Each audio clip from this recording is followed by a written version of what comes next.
계시록 22장 7절부터 15절까지 보십니다. 계시록 22장 7절부터 15절까지 보십니다. 보라, 내가 속히 오리니 이 책에 되어나 말씀을 지키는 자가 복이 있으리라 하더라. 이것들을 보고 들은 자는 나 요한이니 내가 듣고 볼 때에 이 일을 내게 보이던 천사의 발 앞에 경배하려고 엎드렸더니 저가 내게 말하기를 나는 너와 내 형제 선지자들과 또 이 책의 말을 지키는 자들과 함께 된 종이니 그리하지 말고 오직 하나님께 경배하라 하더라. 또 내게 말하되 이 책의 예언의 말씀을 임봉하지 말라.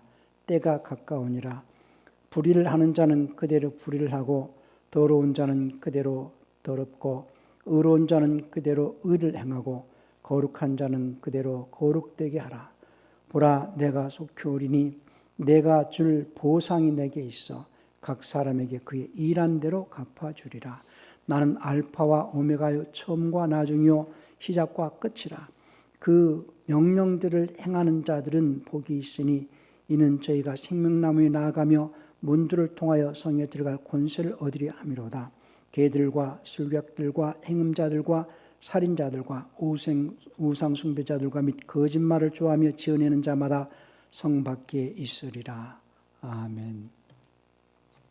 오늘 설교 제목은 천국은 명품 인격을 가진 자만이 들어갈 수 있는 곳이다. 천국은 명품 인격을 가진 자만이 들어갈 수 있는 곳이다 라는 제목으로 말씀을 전합니다. 하나님은 거룩하신 하나님이십니다. 거룩하신 하나님께서 예수님을 세상에 보내신 것은 죄에 빠져 있는 인류를 죄에서 건져서 예수님의 피로 깨끗하게 씻어가지고 거룩하신 하나님과 영원히 살게 하시려고 예수님을 세상에 보내셨어요.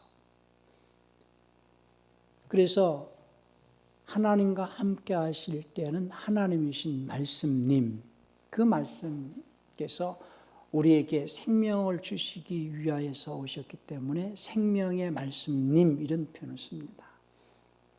이 요한복음 1장 1절과 요한일서 1장 1절에서 그 생명의 말씀 또는 말씀님 이렇게 표현이 되어 있는데요.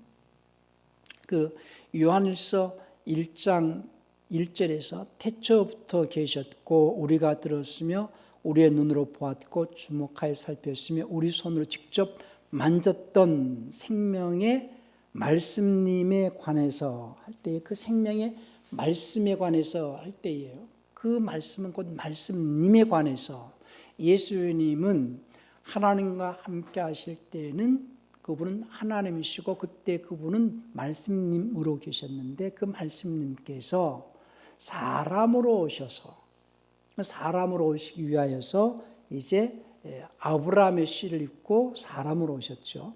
그래서 그 말씀님이신 그 하나님께서 아브라함의 씨를 입고 사람으로 오신 분이 예수님이신데 그분이 사람으로 오신 것은 모든 인류를 죄에서 건지시려고 모든 인류의 죄값을 대신 십자가에서 자신을 대속물로 주시기 위해서 사람으로 오신 거거든요.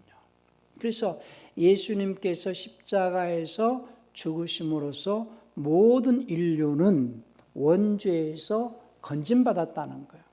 다른 표현으로는 모든 인류는 죽음에서 살리셨다는 겁니다. 그래서 구약에서는 예수님이 오시기 전에 모든 인류는 죽었기 때문에 이제 죽은 자들이 아들의 음성을 들을 때가 오나니 곧 이때라라고 주님 말씀하셨는데 그 죽었다라는 것은 혼이 죽었다라는 뜻이거든요.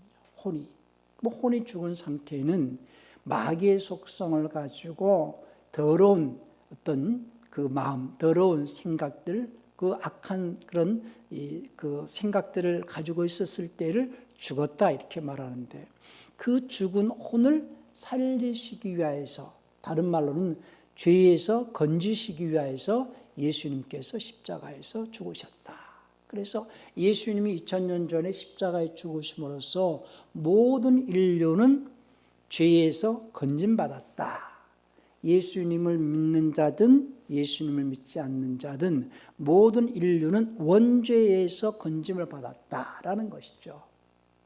그 사실을 믿는 자들을 하나님께서는 의롭다 하시고 죄에서 건짐받았다 할지라도 더러워져 있기 때문에 더러워진 그 혼들을 깨끗하게 씻어서 거룩하신 하나님과 함께 영원히 살게 하시려고 이제 말씀을 주시고 그 말씀에 순종하는 자들에게 성신님을 보내셔가지고 그 혼들을 깨끗하게 하시려고 하신다는 거예요.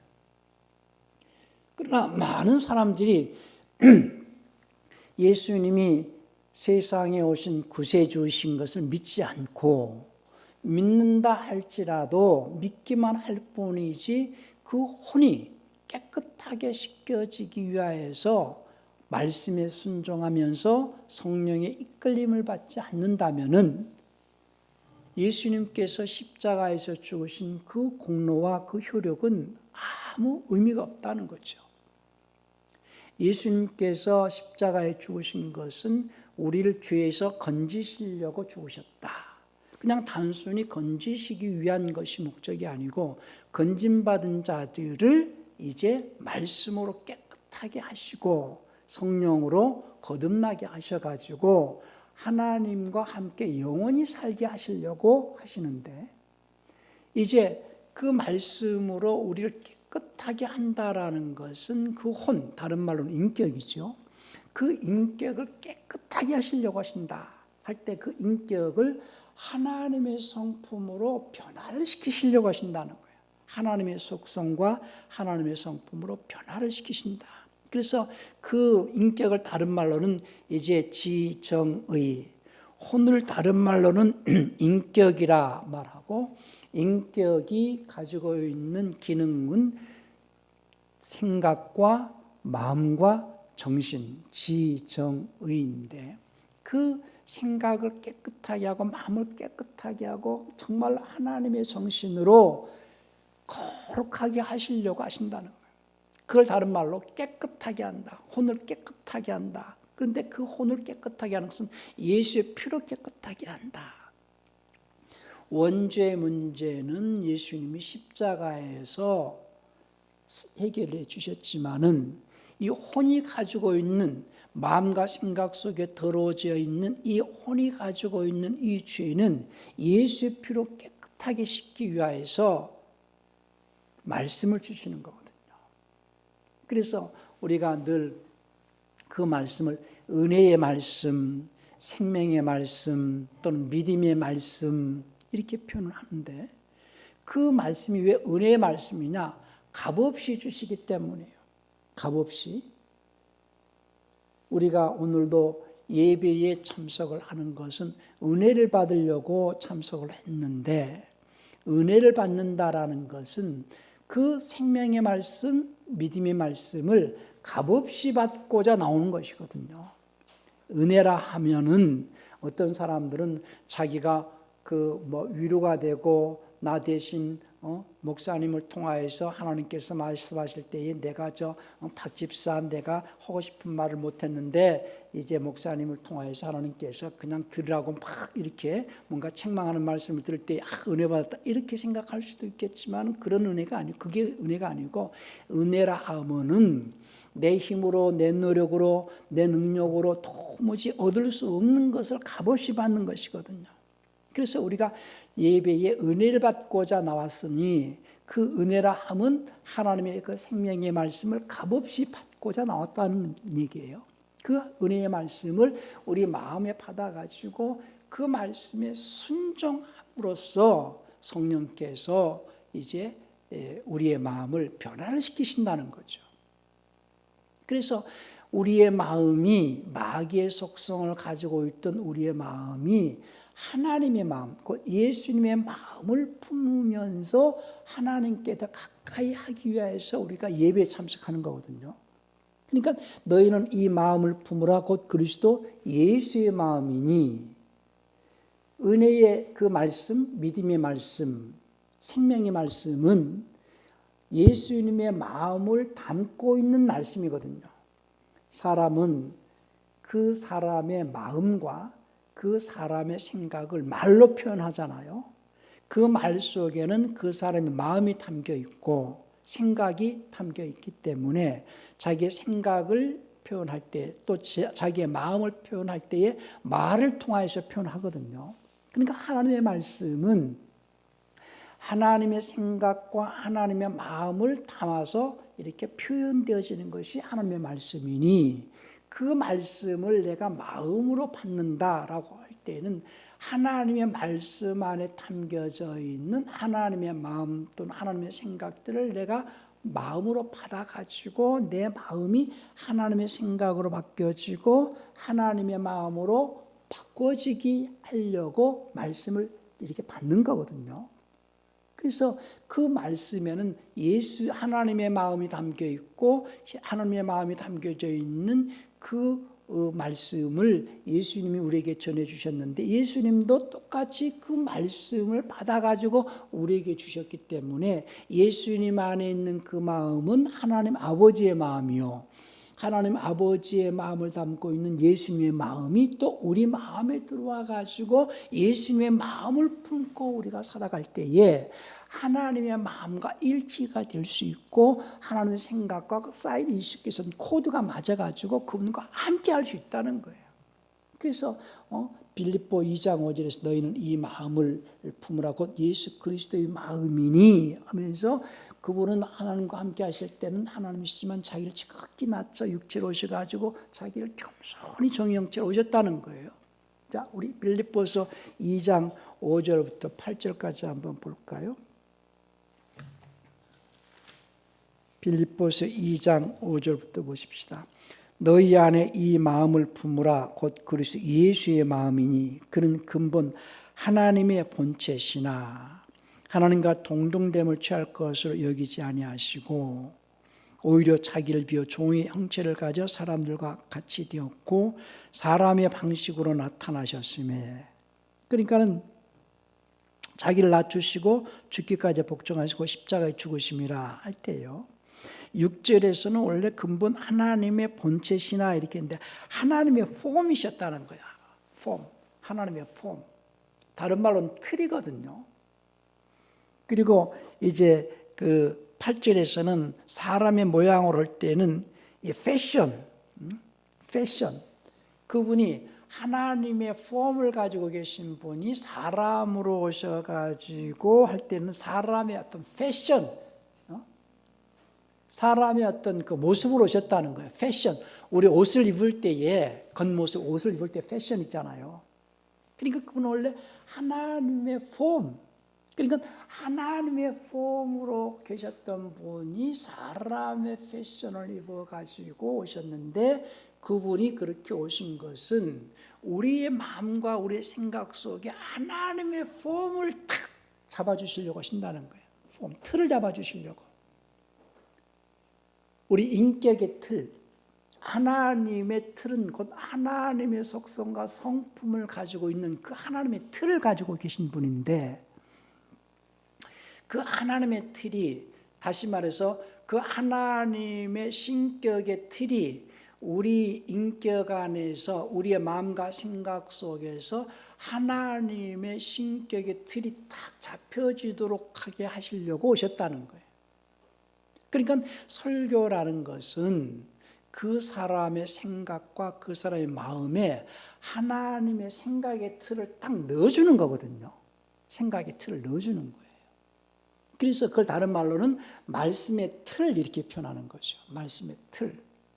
그래서 그 말씀의 틀에 기초해서 자기 인생을 살아낼 때에 다른 말로는 하나님의 성전으로 지어져 간다 이렇게 말하는 거예요. 그러니까 구약의 그 성막이나 구약의 솔로몬의 성전은 설교의 도면에 근거해서 어떤 틀이 있잖아요. 설교도의 틀, 설교도의 틀에 기초해서 성막을 짓든 성전을 짓든 했는데 그 틀은 다른 말로는 설교도와 같고 우리 마음과 우리 생각에 하나님의 설계도, 곧 하나님의 성품의 틀, 하나님의 생각의 틀, 이 틀을 잡아주는 것이 다른 말로는 믿음의 틀, 말씀의 틀 이렇게 표현하는 거거든요. 자, 우리 디모데후서 1장 13절을 한번 볼까요?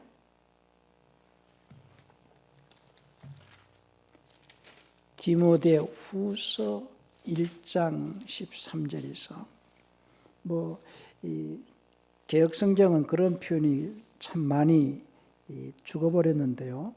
너는 그리스도 예수 안에 있는 믿음과 사랑으로서 내게 들은 건전한 말씀의 틀을 지키고, 바른 말 본받아 지키는데 건전한 말씀의 틀, form of sound words, 건전한 말씀의 틀을 마음에 받아 지키라는 거예요.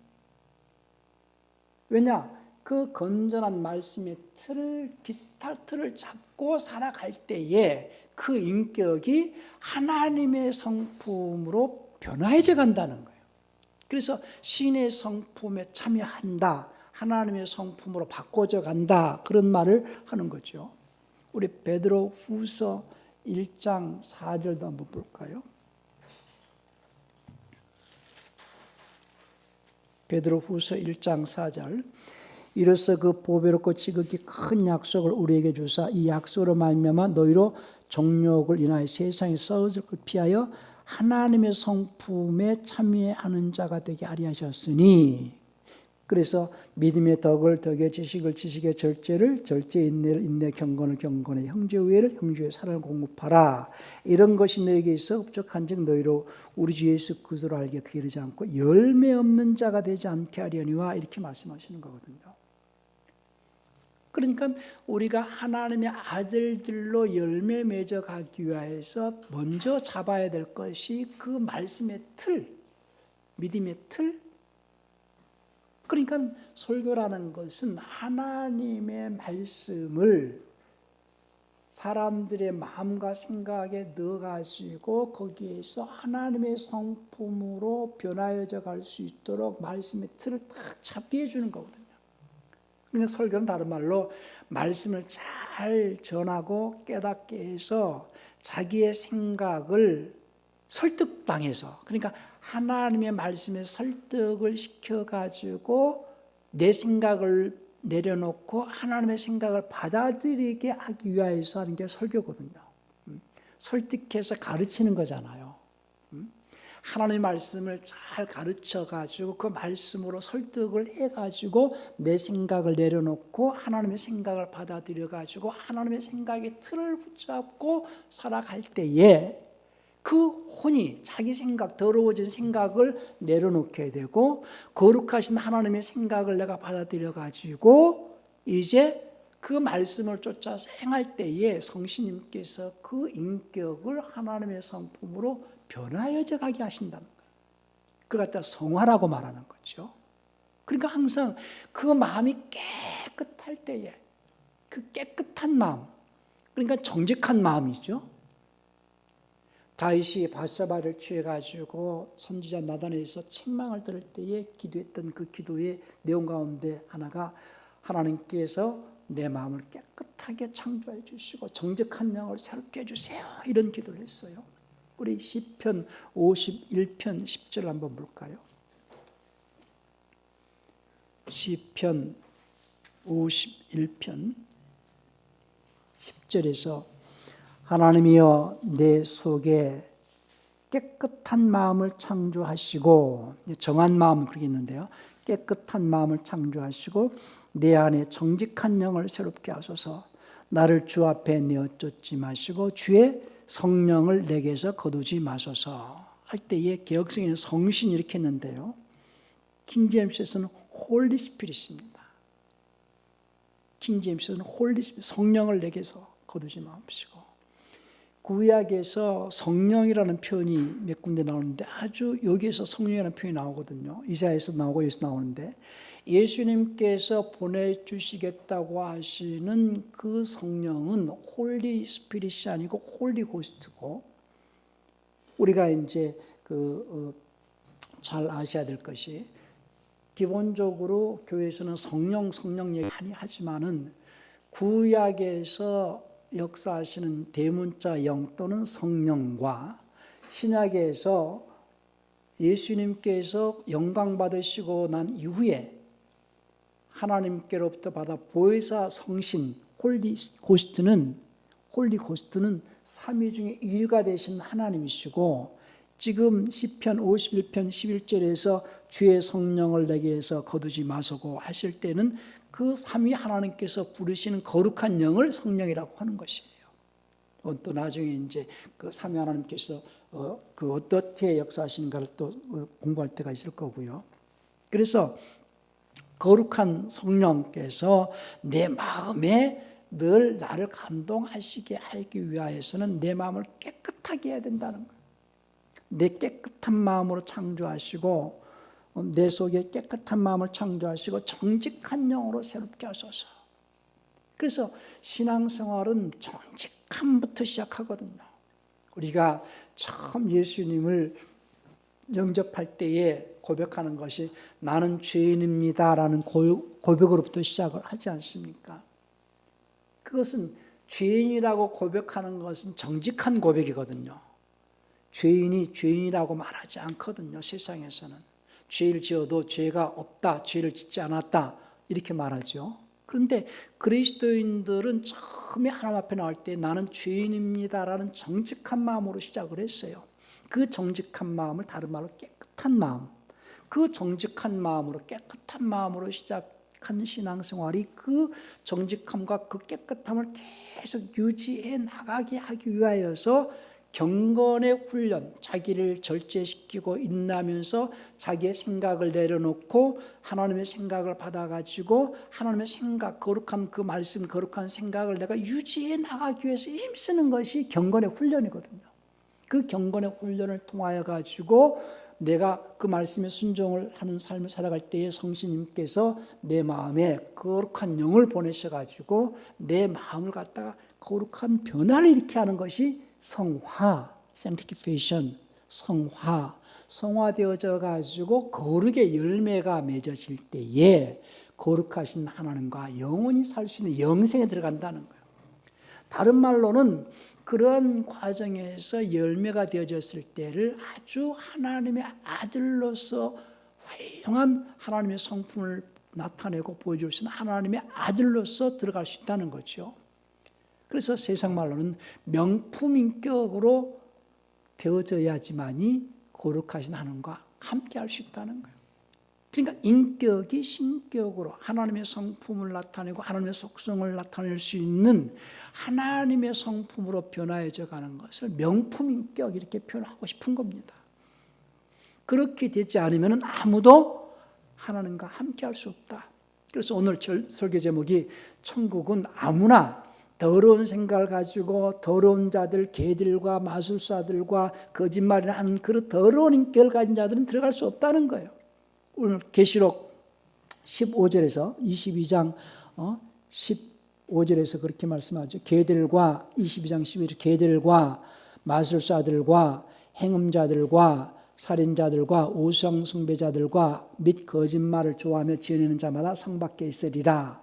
그러니까 예수를 믿는다 하지만은 그 인격이 더러워져 있는 자들, 그 인격이 더러운 인격 가지고 거짓말이나 하고 사기나 치고 약속도 잘 안 지키고 이런 인격을 가지고 있는 자들은 절대로 그 천국으로 들어갈 수가 없다는 거예요.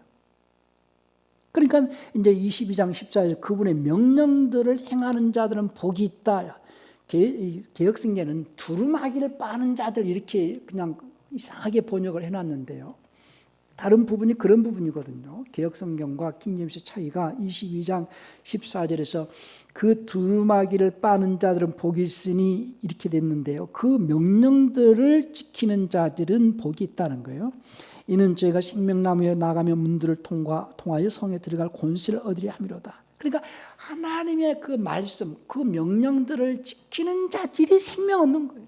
그 명령들을 지킴으로써 그 마음과 생각이 변화해질 수 있거든요. 그래서 하나님의 말씀에 순종으로 나가야 된다. 12절에도요. 상이 아니고 보상이거든요. 보상. 보라 내가 속히 내가 줄 보상, 영어 표현으로 리워드로 되어 있어요. 보상이 내게 있어. 각 사람에게 그의 일한 대로 갚아주리라. 하나님은 공평하신 분이십니다. 심은 대로 거두게 해주시고 일한 대로 갚아주시고 일한 대로 보상해 주시는 분. 그러니 억지로 뭐 권하고 그러지 말라는 거예요. 그냥 뭐라고 그럽니까?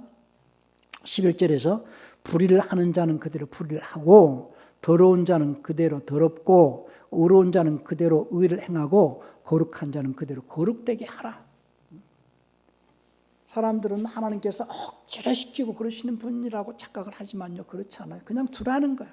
말씀을 전해가지고 더러운 자는 그냥 자기가 그 말씀에 자기가 깨끗하게 씻기고 싶으면 받아들일 것이고, 그냥 자기 생각대로 살고 싶으면 그냥 자기 생각대로 그냥 두라는 거예요. 더러운 자는 그대로 더럽게 두고 의로운 자는 의롭게 하고 불의한 자는 불의하고 그냥 두라는 거예요.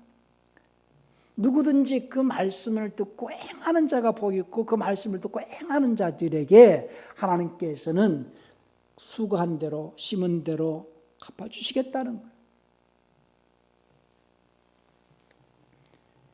언제 주님께서 억지로 끌고 막 그냥 강제적으로 이렇게 이끌고 그러신 적이 있었습니까? 어떤 부자가 주님께 나와가지고 어떻게 해야 내가 영생을 얻으리까 할 때에 계명을 지키라, 다 지켰습니다. 그렇다면 이제부터 내 재물을 가난한 자 나눠주고 나를 쫓으라 하니까는 그가 많은 재물이 있으니까 근심해서 갔다고 그랬잖아요. 많은 사람들이 재물 때문에 예수님 못 따른다는 얘기를 비유로 말씀하시는 거거든요. 그러니까는 그가 계명을 지키고 율법을 잘 지켰는데 그 한 가지 지켜내지 못해가지고 근심하여 가니까 예수님께서 야야 그렇다는 것이지, 야 일로 와봐라, 그러지 않았다는 거예요. 그러시면서 하신 말씀이 부자가 천국 들어가기가 얼마나 어려운지 낙타가 바늘귀로 가는 것보다 더 어렵다. 부자가 그러니까 욕심을 가지고서 마음이 더러워가지고서는 그러니까 욕심을 품고는 절대 천국 가기 어렵다는 거예요. 한번 거기다 한번 볼까요? 마태복음 19장 16절부터 한번 보십시다. 마태복음 19장 16절부터 보십시다. 어떤 사람이 주께 와서 가로되 선생님이여 내가 무슨 선한 일을 하여야 영생을 얻으리이까? 예수께서 가라사대 어찌하여 선한 일을 내게 묻느냐? 선한 이는 오직 한 분이시니라. 내가 생명에 들어가려면 계명들을 지키라, 명령들을 지키라 이렇게 되어 있습니다. 가로되 어느 명령입니까? 예수께서 가라사대 살인하지 말라, 간음하지 말라, 도둑질하지 말라, 거짓 증거하지 말라, 내 부모를 공경하라, 내 이웃을 내 몸과 같이 사랑하라 하신 것이니라. 그 청년이 가로되 이 모든 것을 내가 지켰사오니 아직도 무엇이 부족하니까? 예수께서 가라사대 내가 온전하고자 할진대 가서 내 소유를 팔아 가난한 자들을 주라, 그리하면 하늘에서 보화가 내게 있으리라. 그리고 와서 나를 쫓으라 하시니 그 청년이 재물이 많음으로 이 말씀을 듣고 근심하며 가니라. 예수께서 제자들에게 이르시되 내가 진실로 너희에게 이르노니 부자는 천국에 들어가기가 어려우니라. 다시 너희에게 말하노니 약대가 바늘귀로 들어가는 것이 부자가 하나님의 나라에 들어가는 것보다 쉬우니라 하신대. 제자들이 듣고 심히 놀라 가로되 그런즉 누가 구원을 얻을 수 있으리까? 예수께서 이를 보시며 가라사대 사람으로는 할 수 없으되 하나님은 다 할 수 있느니라. 이에 베드로가 대답하여 가로되 보소서 우리가 모든 것을 버리고 주를 쫓았사오니 그런즉 무엇을 얻으리까? 그러니까 제자들은 모든 것을 버리고 쫓았다는 거예요. 모든 것을 버리고. 예수님을 따르는 것이 쉽지가 않아요. 그러니까 내 인격이 명품 인격으로 변하여 가기 위해서는 모든 것을 버려야 된다. 첫째가 욕망이 없고 욕심을 버려야 되고, 참 그게 쉽지가 않습니다. 천국은 아무나 가는 곳이 아니구나. 예수님은 누구나 믿을 수 있어요. 그러나 누구나 믿을 수는 있지만 아무나 천국 가는 것이 아니고, 끊임없이 자기 인격이 신격으로 변화해져 가지고 명품 인격을 만들려고 애를 쓰는 생활이 신앙생활이거든요. 그래서 오늘 제목이 천국은 명품 인격을 가진 자만이 들어갈 수 있는 곳이지, 인격이 더럽고 욕심이 있고 욕망에 끌리고 거짓말이나 하고 남을 속여서 사기나 치고 하는 그런 자들은 전부 지옥으로 떨어질 겁니다. 그래서 천국 가는 자가 많지가 않을 것이다. 우리는 주님과 함께하기 위하여서, 거룩하신 주님과 함께하기 위해서 우리의 인격이 날마다 거룩하게 변해져 가기 위해서 애쓰고 힘쓰는 생활을 하셔야 됩니다. 그러니까 신앙생활이란 하나님의 성품으로 변화해져 가야 하는 생활이 신앙생활이기 때문에, 하나님의 성품으로 변화해져 간다는 건 결국은 하나님의 성품을 닮은 하나님의 아들들로 거듭나야 되는 것이고, 하나님의 아들들이 태어나게 할 목적으로 사람을 지으셨고 예수를 보내셨다는 사실. 그래서 예수를 믿는 것은 내가 하나님의 아들로 부활하기 위해서 예수를 믿는 거거든요. 사람의 정체성은 그 사람 속에서 하나님을 닮은 하나님의 아들들이 태어나게 할 목적으로 사람을 지으셨다라는 사실입니다. 겉모습은 하나님을 닮은, 외형적으로는 하나님을 닮았지만은 그 인격이 마귀를 닮은 마귀의 속성, 마귀의 성품을 담고 있다면은 그는 하나님의 아들로 부활하지 못할 거예요.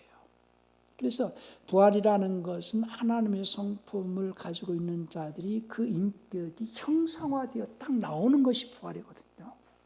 우리 히브리서 1장을 한번 볼까요? 예수님은 어떤 분이셨는가?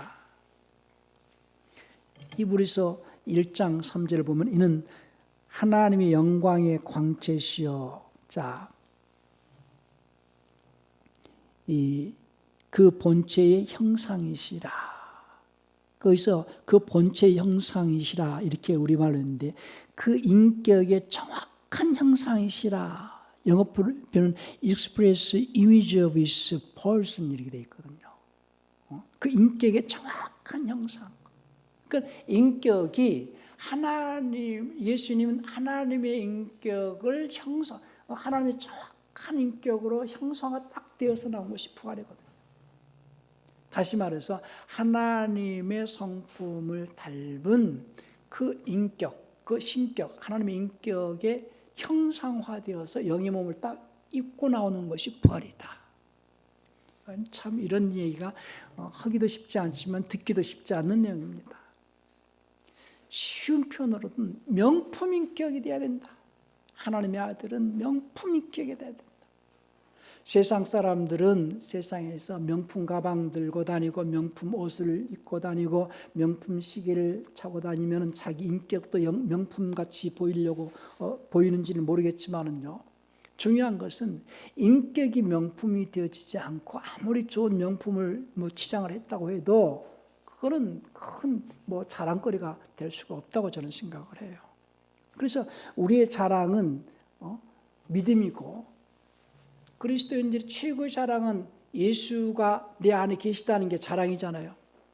예수가 내 안에 계시다는 것을 자랑한다는 것은 다른 말로 내 인격이 예수님의 인격으로 변화해진 것을 자랑할 수 있어야 되거든요. 다른 말로는 그것이 예수의 향기, 그리스도의 향기 이렇게 말하거든. 그러면 내 안에 예수님이 계시다. 내가 사는 것은 내가 사는 것이 아니요 내 안에 그리스도께서 사신 것이니 내가 사나 죽으나 나는 예수 그리스도의 것이고 내 안에 예수님이 사신다, 이런 고백을 하는 것은 결국은 내 안에 내 마음과 내 생각과 내 정신이, 내 인격이 예수님의 인격을 가지고 있다는 것이잖아요. 예수님의 인격을 가지고 있다는 것이 내게 큰 자랑이다 하는 것은 다른 말로는 내 인격이 하나님의 아들의 인격을 가지고 있어서 세상 사람들은 그 인격이 마귀의 인격, 마귀의 속성을 나타내지만은, 그래서 그들은 마귀의 속성과 마귀의 인격을 가지고 살면서 어떻게든지 자기 인격을 뭔가 이렇게 포장하기 위해서 명품 가방, 명품 옷, 명품 시계를 차고 다니면서 자기를 갖다 포장하려고 애를 쓰지만은 그 포장기 때문에 그 인격이 명품이 되는 건 아니다 그 말이죠. 비닐봉다리 안에 있어도 물건이 명품이면 명품인 거죠. 그러니까 포장지를 아무리 명품으로 치장한다고 해서 그 인격이 명품 되는 건 아니다. 비록 우리는 겉모습은 후피하고 겉모습은 보잘것없고 연약하게 보이고 또 뭔가 허름하게 보이고 세상에서 멸시를 받고 또 뭔가 세상에서는 천대받을 수밖에 없는 그런 외모를 가진다 할지라도 우리가 자라가는 최고의 그 명품은 우리의 인격이 명품이어야 된다. 내 안에 예수님이 계신다는 것을 보여줄 수 있어야 된다. 그래서 그 자기 일평생 자기의 속사람, 그 인격이 명품으로 바꿔지기 위해서 힘쓰고 절제하고 인내하고 하면서 자기가 그 안에서 단련되어지는 생활이 신앙생활이다. 그래서 그것 때문에 우리가 세상에 살면서 고난도 또 핍박도 시련도 겪으면서 단련되어져 가야 하는 생활이 신앙생활이다. 좋은 칼이 되기 위해서 풀물불에 들어갔다 망치로 때리고 그 다음에 찬물에 들어갔다 다시 풀물불로 들어가고 그래서 거듭거듭 반복해서 하잖아요. 그래서 우리는 왜 기도를 해야 되느냐? 기도는 두 가지예요. 기도는 내가 쉽게 해서 호흡과 같은 것인데 호흡을 할 때에 산소를 받아들여 가지고 내뱉을 때는 이산화탄소를 내뱉잖아요. 하나님의 말씀을 내가 받아가지고 순종할 능력을 얻기 위해서 기도하고 그 말씀을 내 마음에 받았는데 그 말씀에 비춰서 내 마음속에 더러워져 있는 인격들, 더러워진 생각들을 토해내면서 회개하면서 계속해서 하나님의 말씀을 내가 받아들이고 그 말씀을 내 마음에 받으니 내 말씀에 비춰볼 때에 내 마음속에 더러워진 것들은 발견되어지잖아요. 그러면 또다시 토해내고 말씀을 받고 토해내고 그러니까 하나님의 말씀을 내가 받아들이고 내 인격은 토해내고 신의 성품을 받아들이고 인간의 어떤 아까 사악한 것들은 토해내고 이걸 계속하는 것이 기도거든요. 그래서 기도는 순종할 능력과 회개, 순종할 능력과 회개, 말씀을 받아들이고 인간의 더러운 것들을 토해내고 이것을 계속하는 것이 회개거든요. 제가 오늘 아침에 신문을 잠깐 봤을 때 아웃라이어의 어떤 그룹은 엘리트 그룹은 보통 특별히 천재라고 할지라도요. 그 천재가 특별하게 천재기보다 수없이 연습을 한다는 거죠. 똑같은 그룹에 세 그룹으로 나눠 가지고 엘리트 그룹은 1만 시간을 훈련한 자들, 그냥 모범적인 그룹은 8,000시간의 훈련한 자들, 그냥 보통 그룹은 4,000시간의 훈련한 자들. 요즘에 우리나라 손흥민이가 굉장히 그 유명한 축구 선수로서 그 방송에도 나오고 하잖아요. 그 아버지가 그 손흥민을 어려서부터 키울 때에 굉장한 훈련을 시켰다는 거예요. 그러면서 이제 아웃라이어의 어떤 그 내용을 기고를 했던 것이 지금 우리나라는 교육이 평준화 교육 때문에 그 인재를 키워내지 못한다는 거예요. 평준화 교육이 좋은 교육이라고 하지 않습니다. 성경도 마찬가지거든요. 평준화 시킨 게 아니에요. 누구라도 힘쓰고 마음을 다하고 힘을 다하고 내 목숨을 다하기까지 하나님 섬기라는 거예요. 그래서 제가 가만히 따져봤어요. 하루에 기도를 1시간씩 하는데 1만 시간을 채우려면은 근 30년을 해야 되겠구나.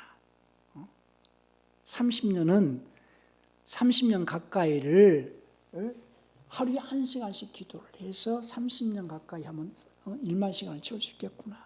근데 교인들이 1시간씩 하루에 기도합니까? 쉽지 않지요. 쉽게 해서 우리가 명품 인격이 되기 위하여서 기도도 끊임없이 해야 되고요. 기도는 내 속성이 더러워져 있는 마귀의 속성을 토해내고 회개하고 또 하나님의 그 성품을 내가 받아들이기 위해서 말씀에 순종하기 위해서 기도하고 그래서 끊임없이 자기를 훈련하고 자기를 하나님의 성품으로 바꿔져가는 하나님의 명품 인격으로 바꿔져가야 하는 생활이 신앙생활이다. 그렇게 명품 인격이 되어질 때에 천국에 들어갈 수 있다. 아이고 목사님 말씀대로 한다면 누가 천국에 갈 수 있습니까? 저도 걱정이에요. 믿기만 하면 간다면 얼마나 좋겠습니까? 그런데 성경은 그렇게 말하지 않는다는 거예요. 오늘 우리 14장 계시록 22장 다시 한번 보고 마치도록 그렇게 하겠습니다. 자, 계시록 22장 7절부터 보십시다. 보라, 내가 속히 오리니 이 책의 예언의 말씀을 지키는 자가 복이 있으리라 하더라. 그러니까는 이 복은 영생이지요.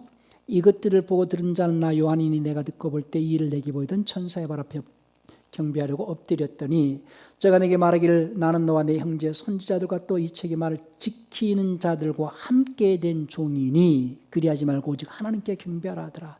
또 내게 말하되 이 책의 예언의 말씀을 임봉하지 말라. 때가 가까우니라. 불의를 하는 자는 그대로 불의를 하고 더러운 자는 그대로 더럽고 의로운 자는 그대로 의를 행하고 거룩한 자는 그대로 거룩되게 하라. 참 이 말씀이 저는 무섭다고 그래요. 간섭하지 말라는 거예요. 두라는 거예요.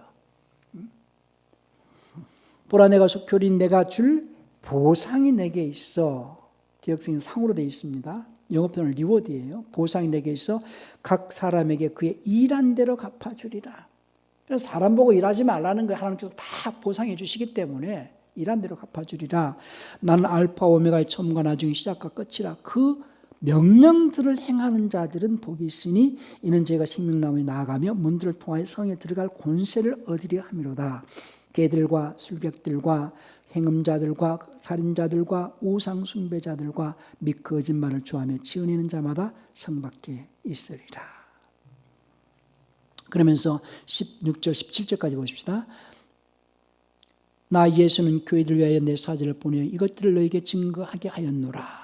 사자들을 보내어 이것들을 증거하게 하였다는 거예요. 나는 다윗의 뿌리와 자손이 곧 광명한 새벽별을 하시더라. 성령과 신부가 말씀하시기를 오라 하시는도다. 듣는 자도 오라 할 것이요 목마른 자도 올 것이요 또 원하는 자는 값없이 생명수를 받으라 하시더라. 값없이 받으라는 거예요. 값없이 받는 것을 다른 말로 뭐라고 그랬습니까? 은혜 받으라는 거예요. 은혜를 받는다는 것은 그 은혜로 값없이 뭘 받으라는 거예요? 생명수, 생명의 말씀을 받으라는 거예요. 그 생명의 말씀을 받아서 자기 인격이 신격으로 변하지 가기 위하여 힘쓰는 생활이 신앙생활입니다. 날마다 하나님을 닮아가는 명품 인격으로 성장해가는 그런 그리스도인이 되시기를 예수님 축원합니다.